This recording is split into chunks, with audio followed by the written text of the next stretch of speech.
For more than a year, COVID-19 has resulted in learning losses on the part of our nation's youth. Do you know some of the other impacts that it's also had on children? Find out on Talking with Henrietta, coming up next.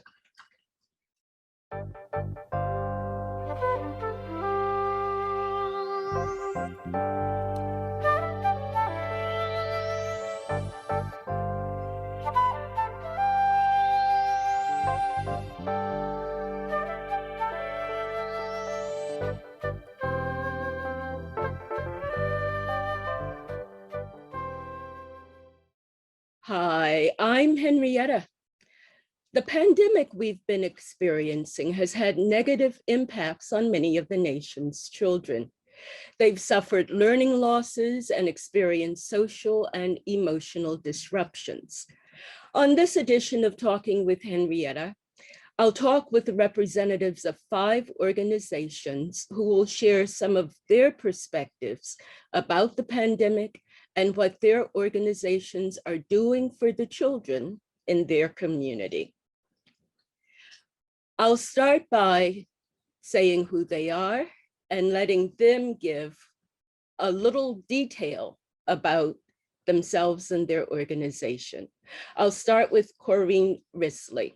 Hi, good evening. My name is Corinne Risley. I'm Deputy Director with San Mateo County Libraries, and in that role, we also support the Big Lift of San Mateo County to provide support in the 4 key pillars of the Big Lift. So in the role of the county library, we have done a lot of work supporting youth and trying to provide equitable services.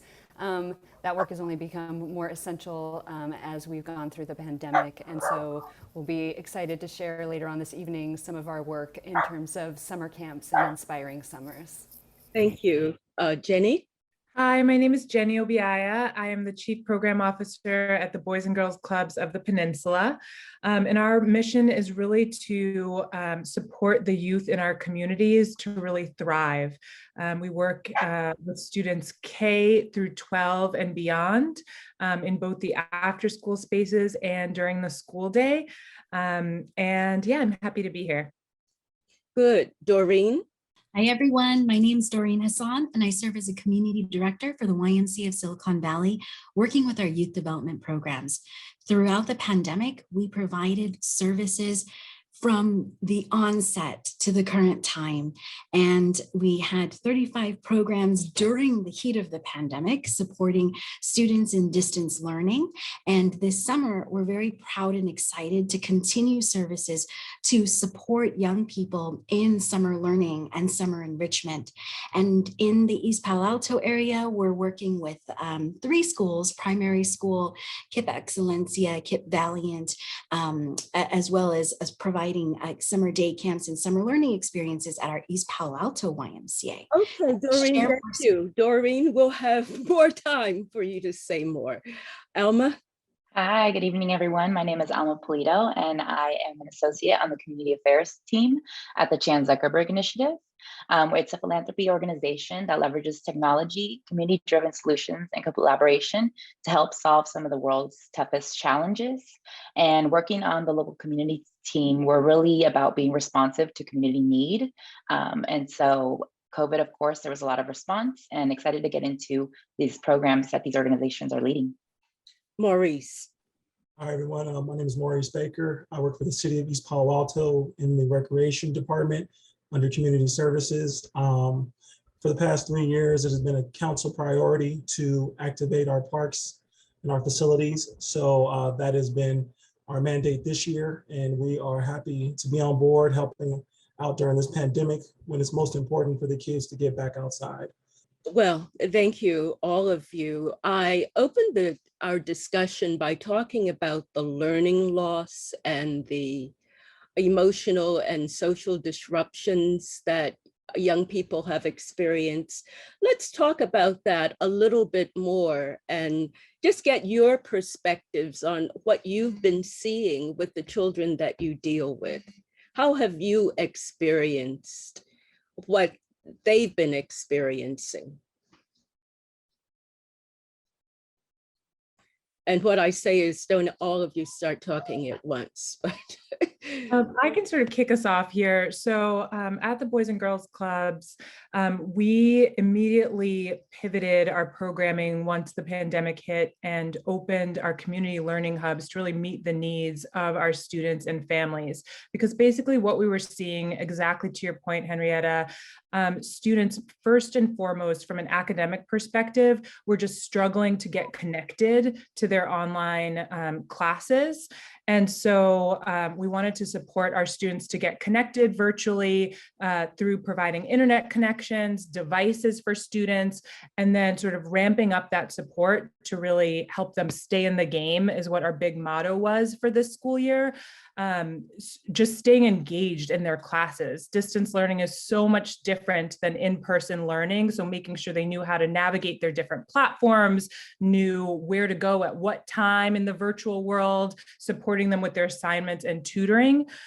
From a social and emotional perspective, obviously this pandemic was a very potentially isolating time for so many of our students. So through our community learning hubs, we were able to make sure that students had an opportunity to have some time with other students face-to-face in the safest environment possible, because that has really been a challenge. Jenny, thank you. We can get into more detail later. Karine, as the Director of Library Services, what experiences did you have when it comes to some of the negative impacts that young people experience?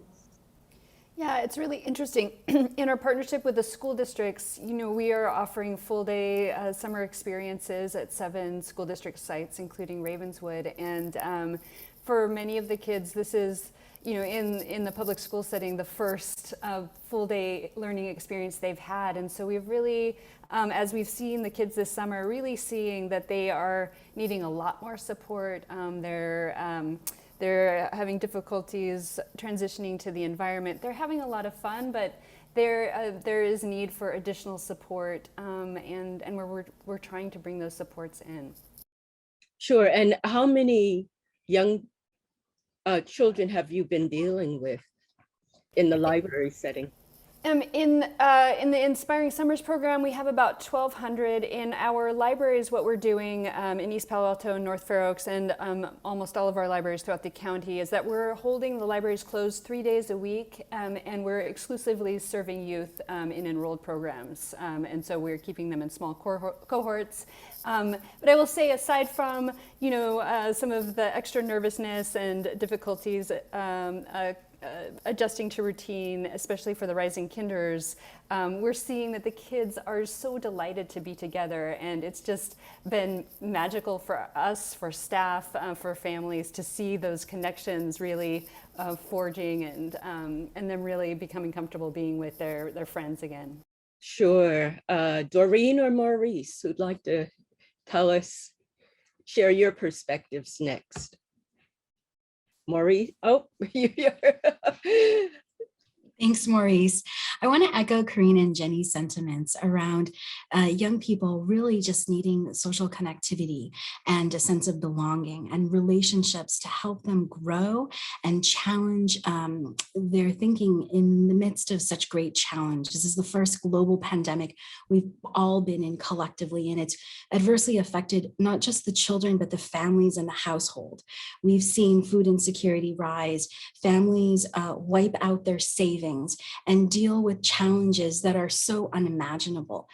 Having relationships connected to a program helps young people be present to the joy of learning, to moving their bodies. I joke about this, when we talk about social emotional learning, it's the whole child, and having opportunities for physical activity and engagement, and not just sitting in front of a screen. So programs and opportunities for creating access has been so powerful, closing the digital divide, as Jenny shared, ensuring that young people show up, log on, complete assignments.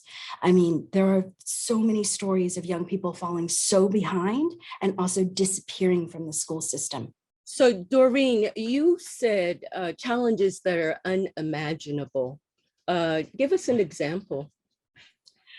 The most unimaginable challenges is loss of a parent, or a loved one in the family due to COVID, and having to experience not just a loved one, but someone who contributed to the finances of the household, and having that be so devastating, and having to rely on social services that they never thought they would be in that position to pick up food at a library or reach out for rental assistance and need mental health support. So really devastating on a social emotional level, not just for the children, but the entire household. Sure, thanks, Maurice. Everyone spoke to the majority of the points that I've been hearing and seeing from a city standpoint. The main thing I think Jenny really touched on was the access. A lot of STAR students just don't have access to the technology or the understanding of how to actually navigate and use it. And then they had to switch so quickly with the pandemic happening. From a city standpoint, we just wanted to be able to provide that access. So we partnered with organizations such as Live in Peace to open up learning pods for them to have access to Wi-Fi. I know other organizations like the Y and Boys and Girls Club are doing the same. So that amongst the physical activity is one of the main reasons we're here today, because now that kids can get outside and get more active, we wanted to have something for them right away. Sure. Now, Alma, I don't want to leave you out if you like to share any perspectives that you might have. I mean, I love hearing from our partners, and my only perspective is my own experience. And I know that in itself can be a struggle. And so I can imagine, someone who's young and active and, used to being in the school environment and not having that and feeling the isolation and that lack of connection, and how detrimental that can be for a child. It's just amazing that we have these programs in place to help remedy some of that. Sure. Now, Corinne, and am I pronouncing your name properly? Corinne? Is it Corinne? Corinne, yes. You had mentioned the Big Lift. Tell us about the Big Lift. Sure. Yeah, the Big Lift is a now 6-year-old initiative to ensure that all children in San Mateo County are reading on grade level by 3rd grade. And it has several key pillars. One is to support out of school time learning in the summertime. Another is to support preschool. A third is attendance, and the fourth is to support family engagement. So the library has been involved all along the way in terms of supporting summer. And what we do there is we provide free full day experiences. Half of the day is academic focused with the teachers the children will be seeing when they return to the school year, and half of the day is with library staff using our 21st century creativity focused curriculum, which is project based. And so it's in 7 districts, and it's this summer, well, I think you're gonna ask us about changes later, so I'll pause there. Yes. Now, one big issue in terms of the children in the community was just being connected to the internet. Do you think the connections for the past 15 months were made successfully, or were there a lot of students who still just didn't have it? I know Doreen talked about children who just seemed to disappear. So what would you say about the connection to the internet, which was lacking even before the pandemic started? I think that, there's the technology, and then there's assisting the child and providing that support. And those are two very different things. And like many of the partners here, we worked really hard to, get hotspots and devices out into the community. But in terms of, keeping a 4, 5, even 9-year-old, 14-year-old engaged and participating, I think was very, very challenging and a huge hurdle. Now, Corinne, you responded, but I'd also, that wasn't a question just targeted to you. It was for everyone else too. If any of you have any comments that you'd like to share. I know, Jenny, you had talked about supplying equipment, supplying computers, I think, to young people. How was that done? Yes, so building off what Corinne shared, on our end at Boys and Girls Club of the Peninsula, we partnered with our school districts. And once the school year started, there definitely was a lag in some places. I think when the pandemic actually started, there was certainly an adjustment period to get devices in the hands of students. But even in the beginning of the school year, making sure that every student had the devices that they needed.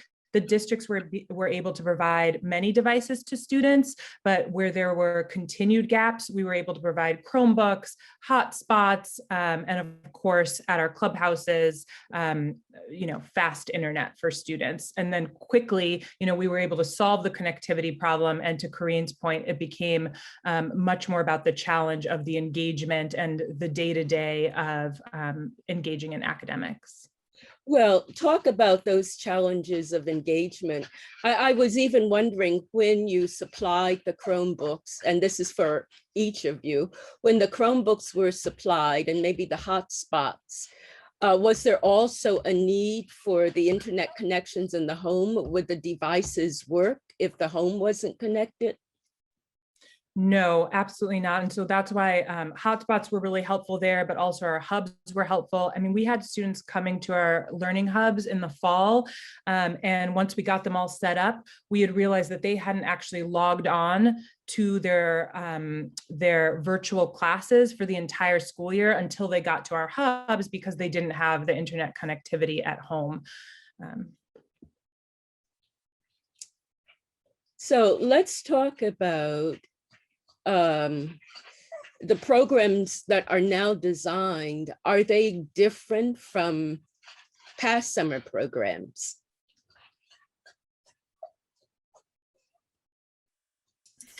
Are they still reliant upon computer connections? I can sort of speak to that. We're calling this summer our supercharged summer because we believe that students now more than ever really need those personal connections. And so while academic learning loss, there's definitely a sense of urgency around that. In partnership with the district, that's not necessarily our top priority. Our top priority is really to reignite our students' love of learning itself, the process of learning itself, and also to sort of reignite the friendships and relationships that were lost during this past year and a half.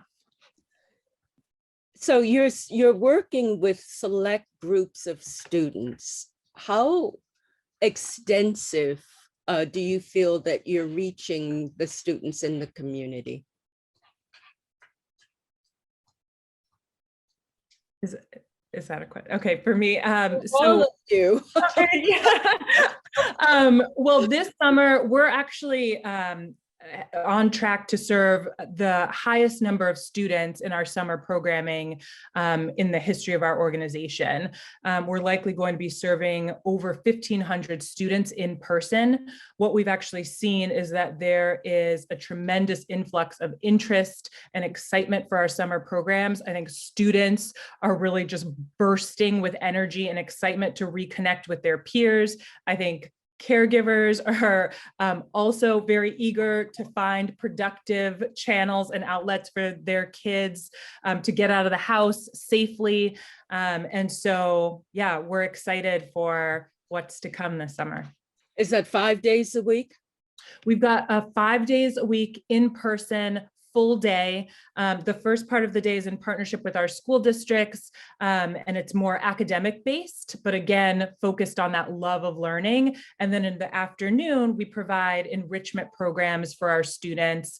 We're using the Camp Galileo curriculum, doing photography, culinary classes. And then we also have our teen centers at our clubhouses where we're supporting upper class students with credit recovery.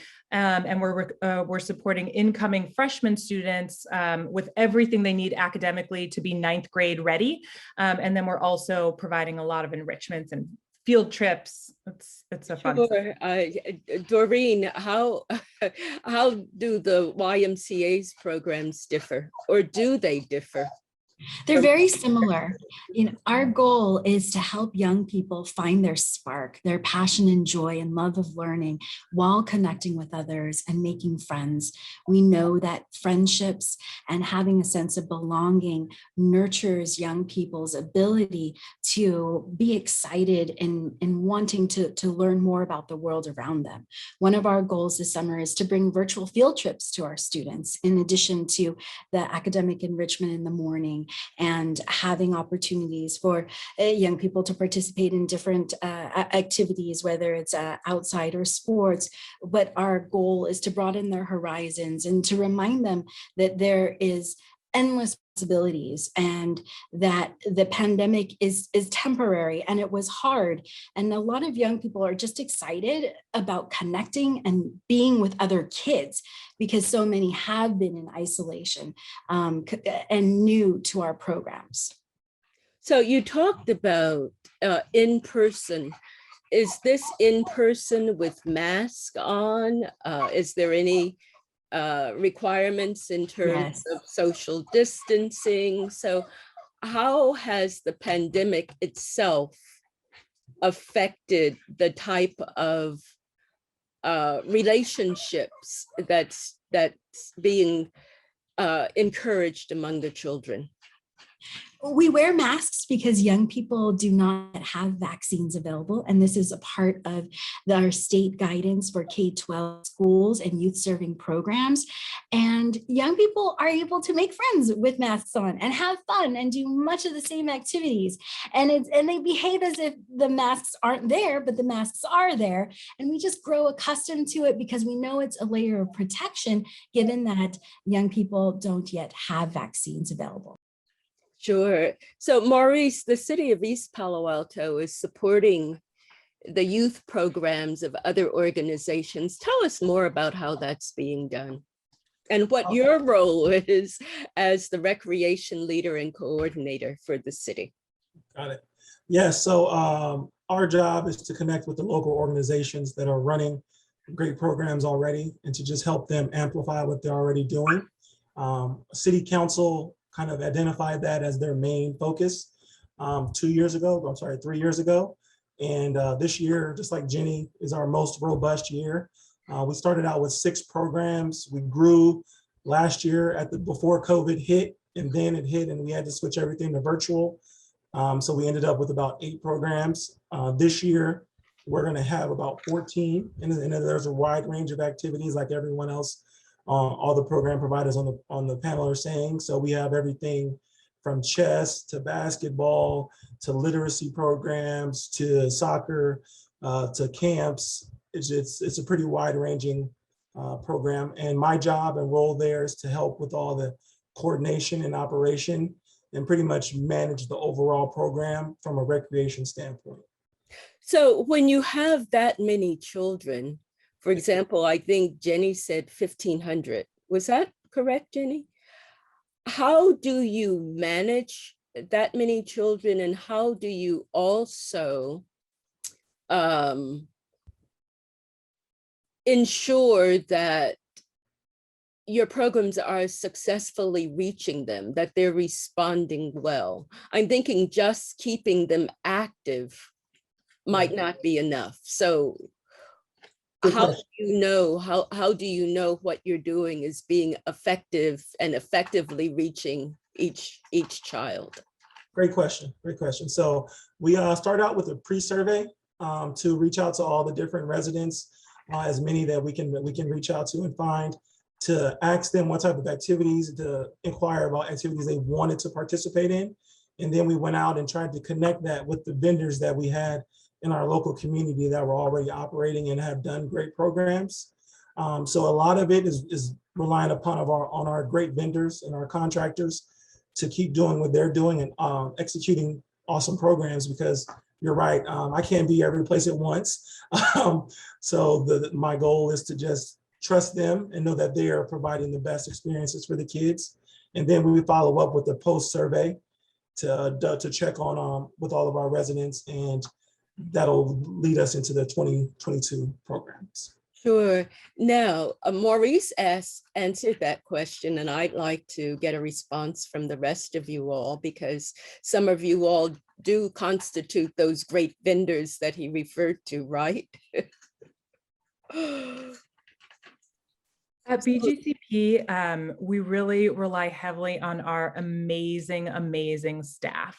They are really at the heart of our organization. And so we start by with a lot of intensive training for our staff so they can be really well prepared to deliver the programming, whether it's the academic programming, the social and emotional programming. We've had some trauma-informed instruction training, or project-based learning. We also have relatively small ratios of adults to students to really be able to form those connections and prioritize quality. So in the morning, there are actually 3 adults in the classrooms with the students. There's a certified teacher, there's a Boys and Girls Club instructor, and then we've got our volunteer interns as well. And so they're pretty favorable ratios. So there's a lot of direct connections with students.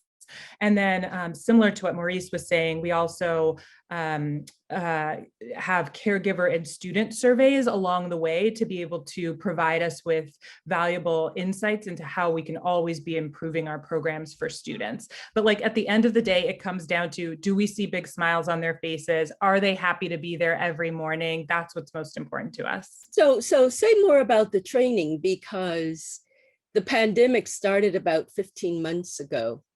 And the training you're talking about right now, is it for the summer program? Yes, go on. When did the training start, and how do you coordinate it with the programs that are being offered? Definitely. So we've had training throughout this pandemic. When we were entirely virtual, we just moved our training virtually, and our training focused on how do you support students in the new virtual world. And then as we got closer to summer, all of our staff are vaccinated, 100% of our staff are vaccinated. And so we got back together and got in-person training happening, brought in some external providers as well as in-house training, because we want our staff to be as well prepared as possible for students. Sure. And Doreen, tell us about the training and how you can test the effectiveness of the programs themselves. Yeah, so training, we also had an intensive and extensive training. This year, new to our programs is we're partnering with Bell Excel Scholars, and they have pre-post surveys built in, as well as training modules and an emphasis on social emotional learning and well-being and planning for wellness and connectivity. And so utilizing these new tools, we were able to not only provide in-person, but also virtual opportunities for training. And we use the plan, assess, improve process from Whiteguard's methods training. And we have a youth quality program assessment for summer programs. So talk about some of the training itself that you're referring to. What does it involve? So it involves, from the virtual platform, it involves training videos, think, pair, share, opportunities for our staff to share their own experiences and to really glean in on what engagement looks like, not only in the program, but also with one another. And so a lot of it is done, we did both virtual and in person as well, blended learning. For us, training is also an opportunity to build community amongst our staff, and for them to also have a sense of belonging and foster that same connection we want them to foster with children. Well, it all sounds so ideal. Corinne, tell us what special steps are being taken in terms of the library dealing with some of the summer programs that the library is involved in. Sure. Yeah, I think we're going to echo a lot of what Jenny and Doreen have been saying. We really share a lot in terms of how we're approaching the kids, and I think we understand and come from a similar place in terms of understanding the types of quality and the sort of child-focused compassion-based supports that are appropriate. We are also holding down our ratios, and we've lengthened our program this summer to, better align with the best outcomes that we see for youth in the summertime. Now, I have a question for you. If you're holding down your ratios, does that mean you get to reach less students? How does that work? How do you provide the ratios that are desired and reach as many children as possible? That is a great question. Is it okay if I answer that? Oh, please. Okay. All of you too, because I'm sure all of you have ratios that you're dealing with. Yeah, that is something that we took to leadership at the Office of Ed at the county and Silicon Valley Community Foundation very early on to say, here's what we want to do. We also don't want to serve fewer children, and so can we pursue the funding to allow us to, really have a small number of youth with adults and to add a full week to the program, which is expensive. And we were able to get commitments from from the leadership and from the library board and CZI and other funders to really make that happen this summer. And so we're really excited about that. And we hope to advance that. And the really one positive thing of the pandemic, I think, is just this groundswell of understanding about how important out of school time is, how critical it is that children spend more waking hours outside of the public school system than they do in it. And so there's this enormous opportunity to really support them to thrive. Holding down the ratios, Doreen, is your way of doing that the same as the libraries? Yeah, we've kept our ratios in line with our operations during COVID at that 1 to 12 for the stable cohort. And it is what we've chosen to do this summer. It is actually, in some ways, we're serving more in some areas at a 1 to 12. So in the summertime, our ratios naturally drop with our summer day camps. And so we've really just stuck to the 1 to 12, and we're serving more. In summer day camps, we historically have served 1 to 8 for the younger youth, which is already at an extremely low ratio. So we want to magnify our reach, and that's what we're doing. So explain that to me. You said in the Sure. summertime, the ratio drops. So in historically, we go on field trips. We go on buses to parks and pools, and that lower ratio ensures connection and safety. This summer, we are not taking any field trips. We're going on virtual field trips. So we're doing our best to hire to meet the demand and need, and we know that the need is great. First of all, it's obvious that you're dealing with each of your programs different sets of children, right? So one child can't be involved in all of the programs. How are the children selected? What's the process? What's the process? I'm sorry. Okay, go on. Let me go to Jenny for a moment. We can get back to you, Doreen. You mentioned, Jenny, having 1,500 students for the summer, right? What's the process for selecting those students, and what's the ratio? Yes, it really depends on the different space of our programming. So in our K-8 programs, we partner with the districts. We partner with Ravenswood School District, with the Redwood City School District. And so we've worked with our district partners to really determine selection processes. So in Ravenswood, our goal was to have no wait lists. And as of this point, we don't have any wait lists. And in Redwood City, we worked with our school partners to sort of try to identify highest need students to first offer spots to before then opening it up to the rest of the district. So what that means is you rely upon the school district to recommend students? That's correct. In addition to the fact that students who were existing Boys and Girls Club members got priority for the programs. And then in our high school programming, any students, any teens can apply, and we are committed to having no wait lists. And so we still actually have some spots in our Clubhouse teen programming that students can apply to at bgcp.org. Sure. Now, how much money are we talking about? And where is the funding coming from?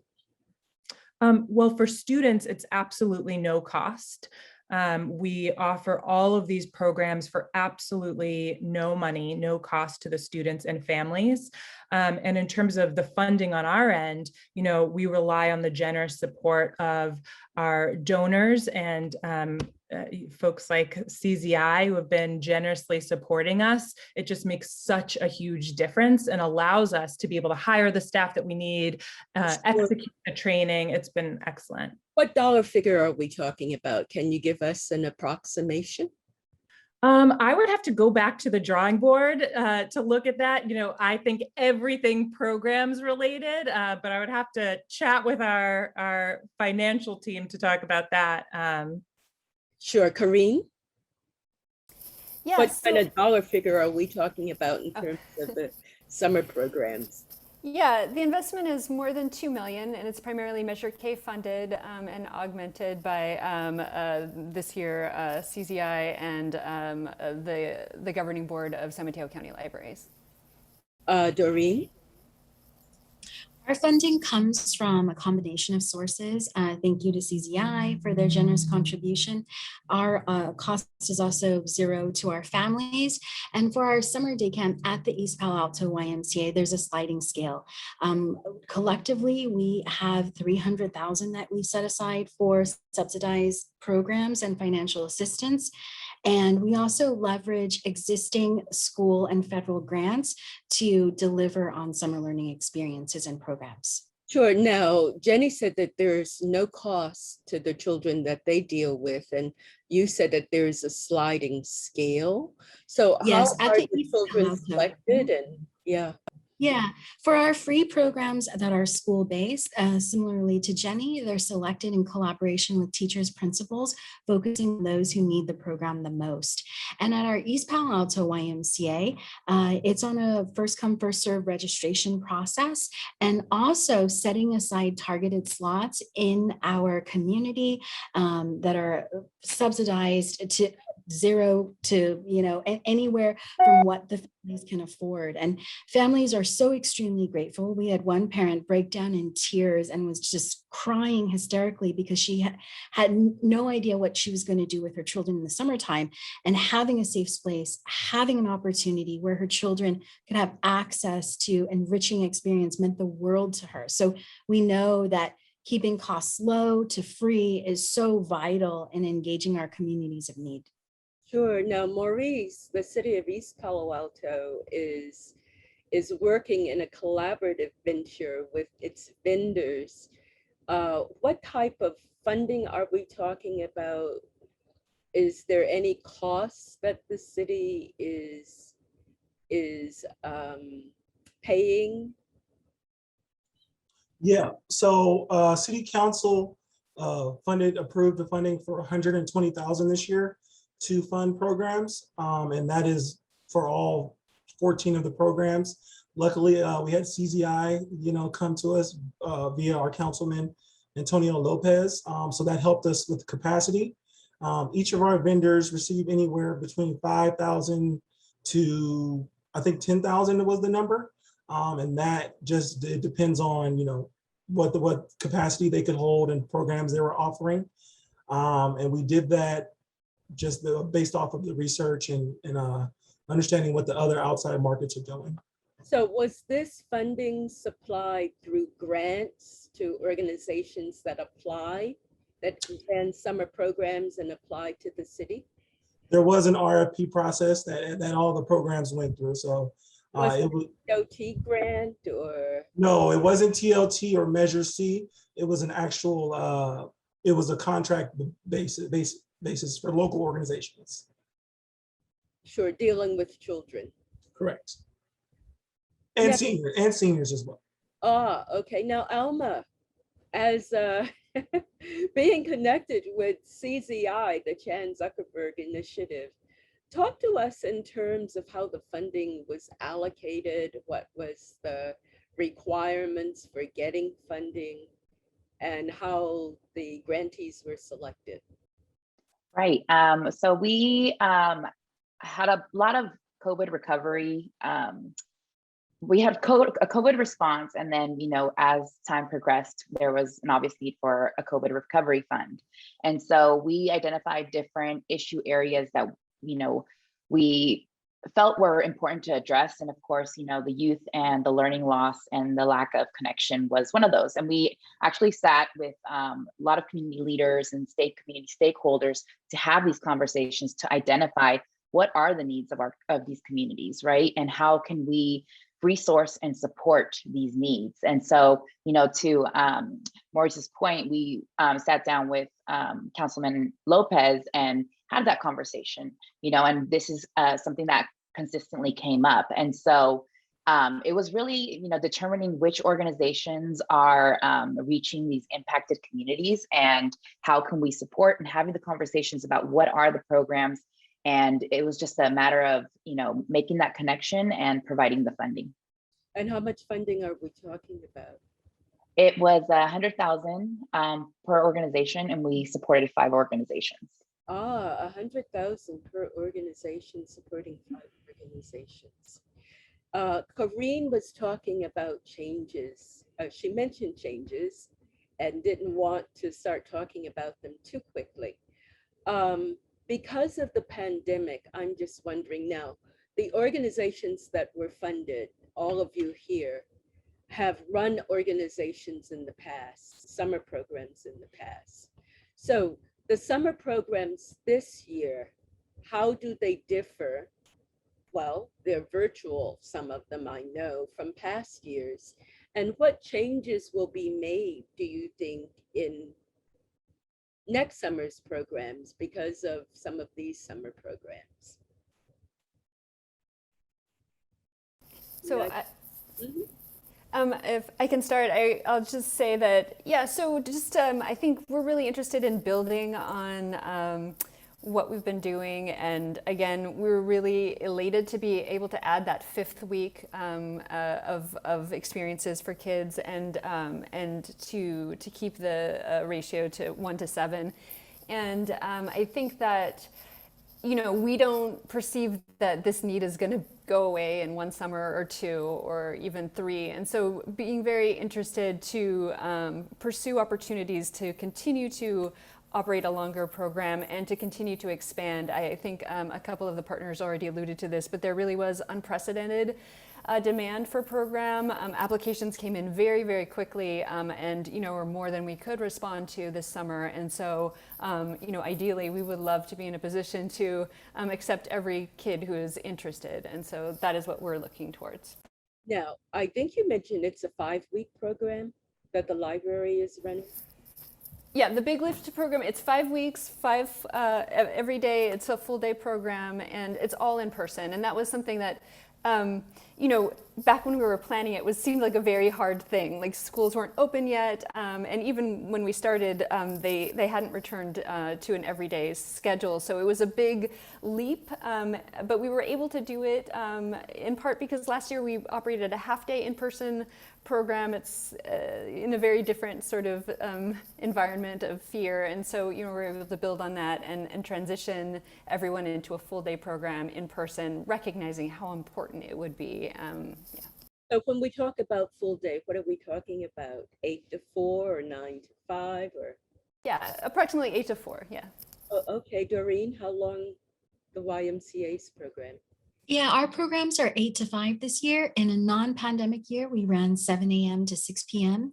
We will go back to 7 to 6 next summer, and fingers crossed. And our program is 8 weeks from June 14th until August 7th, August 6th, actually. Okay, and the Boys and Girls Club? Our programs run full day as well, from about 8 a.m. to 4 p.m. for kindergartners through 8th graders. And then for teens, our clubhouses are open from about 8 a.m. to about 7 p.m. And hot lunches and dinners are provided. And our programs run between 4 and 6 weeks long. Sure. Now, Maurice, in terms of the city of East Palo Alto, you mentioned that funding was given for select organizations. What did that funding, how much was the funding, and how extensive was it? Well, it ranged anywhere from $5,000 to $10,000 based on the organization and what they were offering. Some programs were running only as small as 2 to 3 hours a day for 3 days a week, and others are running 5 days a week from 9 a.m. to 3 p.m. So a regular full camp day, just depended on how much they were planning to offer. So we're talking about summer programming starting, it's now summer.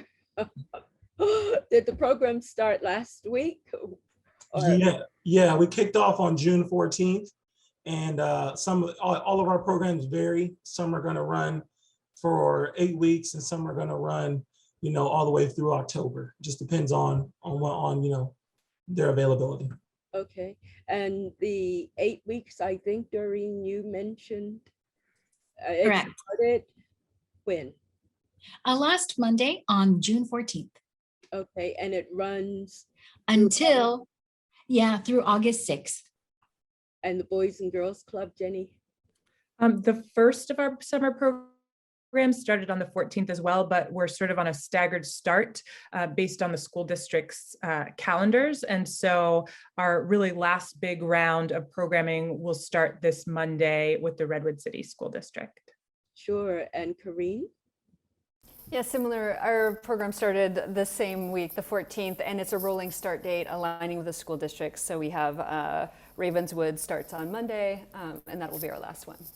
And so does that mean for the two of you, Kareen and Jenny, who have a rolling start, does that mean the programs will end in August, or when will they end? I think, Kareen, you said yours was 5 weeks, right? Yeah, our last programs will end at the end of July. Sure. Now, Alma, I'm just wondering, what's the expectation? The funding has been given. What's the expectations when it comes to the funding, and how has the funding allocations, how were they assessed, and what conclusions can be drawn, if any, at this point? Right. I think our overall goal is really to make these programs accessible to more students and families to take advantage of. And so by providing resources, obviously all the partners on this call are providing an amazing service for the community. And so to be able to have more students participate and not have the resources be the limiting factor for kids and families to have access to these programs. And so for us, our overall mission is just to, create more opportunities, access, and obviously, they're providing wonderful programming, and we don't have any official reporting requirements. We do want to come to, visit the site and just see, the interaction and the vibe of the program. But we trust our partners in the work that they do and they lead, and are very proud and humbled to be able to provide these resources. Well, these are summer programs, and I'm thinking, is there any talk at this particular point of following up?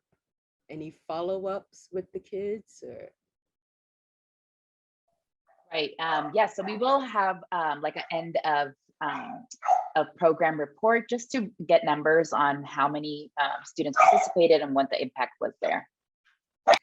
So Jenny, Doreen, Kareen, any follow-ups, any thoughts in terms of beyond the summer? I know your program's just started, but so many children will be impacted in positive ways. Yeah. And these positive influences be continued. Definitely. What's on my mind is actually fall, believe it or not. Even though we just launched summer, the YMCA is providing 78 after school, before and after school programs in our service area from Gilroy to Redwood City. And so in our mind, we're also thinking about what is service going to look like with the return to school, because we know that families rely on care and support, and not every child has resources at home to help with homework or the out of school time enrichment. And research shows when young people are engaged in activities, they do better in school. So we're excited and ready and really eager to launch fall programs. Sure. Karine, any thought? Yeah. Yeah, absolutely. Fall is also on our minds. We're looking at various evidence-based approaches and working towards rolling something out, if not at all of our libraries, then certainly a majority of them, to really focus on serving our under-resourced youth in our communities and provide free after-school programs this fall. So we're still working on it, but we're excited to roll out something new. Sure. Jenny. Yes, so we are also very much thinking about fall, but we do think of our summer programs as almost like the launch or the kickoff for the upcoming school year. And we hope to retain as many as possible of the students from the summer into our fall programs and then some. But as we consider our fall programming, we're really thinking about the impacts of the pandemic. And so how can we elevate the quality of our academic support given the learning loss that our students have experienced? How can we deepen our social and emotional learning curriculum to better serve our students and to create safe spaces for them where they feel a sense of belonging? How can we take our enrichments to the next level where there's even more joy, more passion, and more excitement?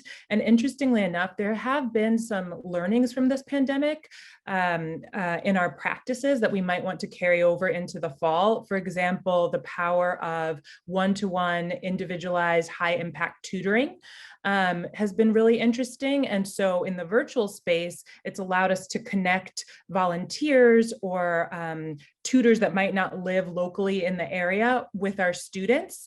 And that's something that we might want to continue in the fall, at least offering to our families if they're interested. Sure, I noticed Karine was shaking her head, Maurice was shaking his, and I'm just wondering, when you talk about the tutoring and the academic tutoring, how do you know the level of tutoring that's necessary? That's actually one of the trickiest elements of this because we're not school day teachers. And so to be effective tutors, to your point, you really need to understand where is the entry point, where are the students' highest leverage sort of academic needs. And so we do this in a couple of ways. One, in close partnership with our school districts, so they can actually share with us the information that can help us be effective tutors. But there are other things that we can do, for example, leveraging sort of fast online assessments that give us an entry point, or even starting to leverage some online learning programs that are adaptive, especially since students won't be plugged in with headphones all day like they have been this year. So that might be something that we can leverage to meet students exactly where they are. Sure. Now, I've asked you all various questions, and I'm just wondering if there's so much that I haven't asked you, and I know that there's so much beyond what I've asked you that you know. So what is it that you would like to share in just adding to what we've talked about, if anything? Doreen. I want to share that expanded learning and out of school time learning is just so critical, whether it be summer or school year. As Karine shared or Jenny shared earlier, that young people spend more time out of school than in school. And we have the opportunity collectively to create those millions of moments in time where young people feel valued, known, and heard. And that is powerful. And collectively, we're doing the work, and there's so much to be done. And I I really thank you, Henrietta, for your time and all the partners that are invested in children and the growth of young people to ensure that they thrive. Karine. Yeah, I think I have something similar to share, which is just really that one of the things I love about San Mateo County is how collaborative people are and how much people really care. There are resources here and our kids really need help. And I feel, as I have felt many times before, which is together we can really address the issues that our kids are facing, and we can help support them to have a much better future. And so I'm excited to continue to work towards that collaboratively to sort of just reinforce and augment what others are doing. Sure, Maurice. From a city standpoint, we really just want to reach our residents and supply their needs, whatever it is that they would want from a recreation or a community services standpoint. We did learn a lot, as Jenny was saying, from the pandemic, that some things that we can carry over and do, and also things that we can do better. I believe that the programming for youth and families is the utmost importance. It goes back to our previous council member, Larry Moody, who pushed extensively for recreation and programs. And now it's, as Alma mentioned, the only reason we're here today is because of Councilman Antonio Lopez. So we really are happy and to be working with CZI and to hear all the great things that all these other partners are doing, because I know it's serving East Palo Alto and beyond. So it's a great opportunity. Sure, Jenny. Yes, I think, as an organization, we've just been reflecting so much about the power of community. During this pandemic, it was really just about coming together as a family, as a community. Our staff, our caregivers, our students, our district partners, our financial supporters like CZI, we've all come together, to Maurice's point, to really just respond to the needs of the community. That's why we exist. And so we just want to continue doing that as we move forward. Sure. Now, Alma. Gosh, I mean, I am so very thankful for all the folks on this call and just the work that's being done in community. And so taking all the learnings, right? And CZI is very committed to our community. And when I say our, I'm from here. And so for me, I'm very, this is my community. And to be able to work at CZI and advocate for our communities, to be able to collaborate and invest, right, in our students and our families to grow and build. That's, I look forward to continued partnership. Like I said, we're very committed and we will continue in this work together, and appreciative of everybody on this call. And thank you to you, Henrietta. Oh, well, thank you. Thank all of you. One last opportunity, if there's something that you'd like to say that you just now thought of, any of you that you'd like to share? Henrietta, sorry, I do want to add something and kind of touched on what Alma was saying a little bit. What all you partners are doing is so important, because as a student who did grow up in the Ravenswood City School District, all of these programs that you guys are putting on are the same type of programs that kept me going and pushed me through. So that doesn't need to be included in the conversation, but I'm just very happy that you're doing what you're doing and hope that you continue. I'd really like to thank you for participating and sharing exactly what your organizations are doing. So thank you so much. It's been a pleasure talking with all of you.